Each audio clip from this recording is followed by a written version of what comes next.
ছাত্র জনতার অভ্যুত্থানকে দ্বিতীয় স্বাধীনতা হিসেবে উল্লেখ করলেন শান্তিতে নোবেল বিজয়ী ডক্টর মোহাম্মদ ইউনূস। তিনি বলেন, এ স্বাধীনতা আমাদের রক্ষা করতেই হবে। এর আগে দুপুরে ফ্রান্সের রাজধানী প্যারিস থেকে ঢাকার হজরত শাহজালাল আন্তর্জাতিক বিমানবন্দরে ফেরেন তিনি। ডক্টর ইউনূস ঢাকায় ফিরে তার প্রথম বক্তৃতায় আরও বলেন, আইন শৃঙ্খলা রক্ষা করাই হবে তার প্রথম কাজ।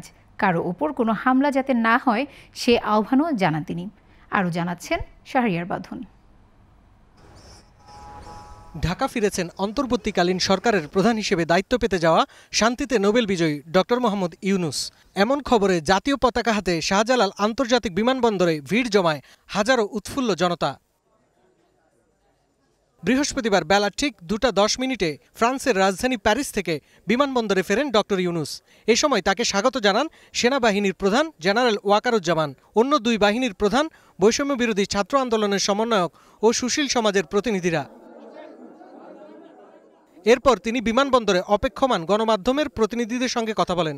এই নোবেল বিজয়ী তার প্রথম কৃতজ্ঞতায় তরুণদের প্রশংসা করে বলেন, তরুণ সমাজ গণ অভ্যুত্থান সম্ভব করেছে, তাই তাদের প্রতি প্রশংসা ও কৃতজ্ঞতা প্রকাশ করেন তিনি। আসসালামু আলাইকুম। আজকে আমাদের গৌরবের দিন।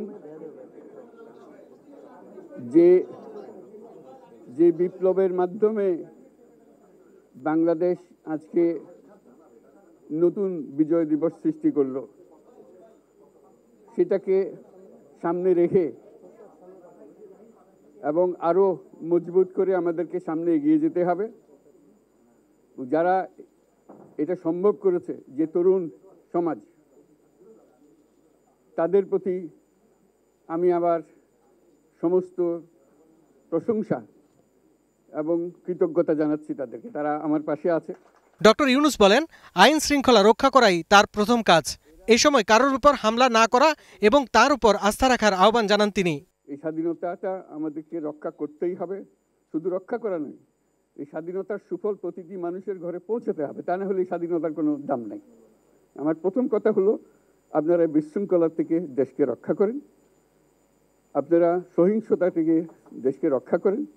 এ সময় গণ অভ্যুত্থানে নিহত আবু সাঈদের কথা বলার সময় কেঁদে ফেলেন ডক্টর ইউনূস। তিনি বলেন, আবু সাঈদের কথা মনে পড়ছে। আবু সাঈদের কথা মনে পড়ছে আমাদের, যে আবু সাঈদের ছবি বাংলাদেশের প্রতিটি মানুষের মনে গেঁথে আছে, এটা কেউ ভুলতে পারবে না। কি অবিশ্বাস্য একটা সাহসী যুবক। অধ্যাপক ইউনূস আরো বলেন, সরকার হয়ে উঠেছিল দমন নিপীড়নের একটি যন্ত্র।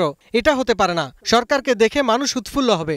যে সরকার মানুষকে রক্ষা করবে, আর সারা বাংলাদেশ হবে একটি পরিবার। শাহরিয়ার বাঁধন, গ্লোবাল টেলিভিশন, ঢাকা।